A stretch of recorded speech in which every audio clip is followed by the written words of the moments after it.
Greetings and welcome to October. For the last few years, I have taken part in an awesome drawing event during this month, Inktober. What is Inktober? Well, it's a monthly drawing challenge issued each year. A set of drawing prompts are released about a month early, but the idea is that you work daily, producing an ink drawing on a given prompt, and you share it with the appropriate hashtags. If you've never heard of it before, go check it out. It's a lot of fun. It's really easy to Google, or you can look for it on Instagram. I've enjoyed doing it the last several years. Often, a challenge like this, especially one where the prompts are given to you, can be super beneficial for your artistic growth. So today, I want to go over a few quick tips and encourage you to dive into Inktober this year. Number 1, plan. One of the most beneficial things for me is sitting down with the prompt list ahead of time and brainstorming out what I might do with the ideas. I usually create a document or a Google Sheet, and then I list out the prompts and start jotting down anything that comes to mind that I think is going to be fun.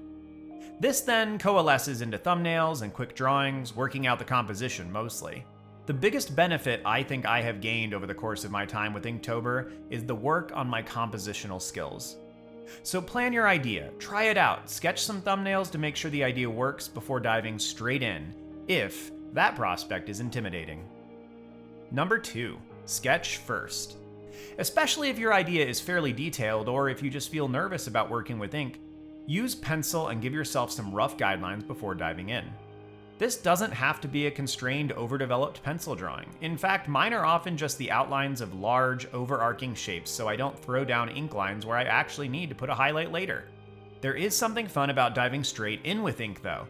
If that is your plan, I would use a different piece of paper and sketch out your idea ahead of time. It will help solve some of the problems before you truly commit to your final draft. Number 3, don't stress about supplies. It's called Inktober, so the idea is to use ink, but don't overthink it. I use Micron Pens. They're great, they're mostly waterproof, and they're fairly cheap. You could obviously use very expensive pens for this, but you could also just use a Bic ballpoint pen. They are truly an underrated drawing implement. Don't stress about what kind of paper to use and what kind of ink to use. For reference, as I mentioned, I use Micron pens for inking, I use mechanical pencils and erasers and rulers for sketching, and I use decent ink paper, totally smooth and white.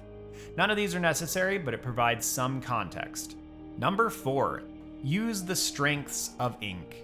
Ink is one of my favorite drawing mediums. It allows these dark, crisp lines, it's unforgiving, and it looks so clean when it's finished. When working with ink, lean into its particular qualities, the high level of contrast it provides, the availability for things such as hatching or cross-hatching, and the dynamic, expressive qualities of things like manga or comics. If you are unfamiliar with ink's overall usage, just Google pen and ink drawing and you will find a slew of amazing pieces. Seeing what others have done can be an awesome inspiration for your ink journey. Number 5, have fun. This is a personal challenge for personal growth and joy. So draw things that are fun, that are interesting or funny for you. I used to make super detailed, realistic drawings for Inktober, but over the years I have tended more toward little scenes and humorous drawings. These are far more fun for me, and it feels less laborious. If you want to use color here and there, do it.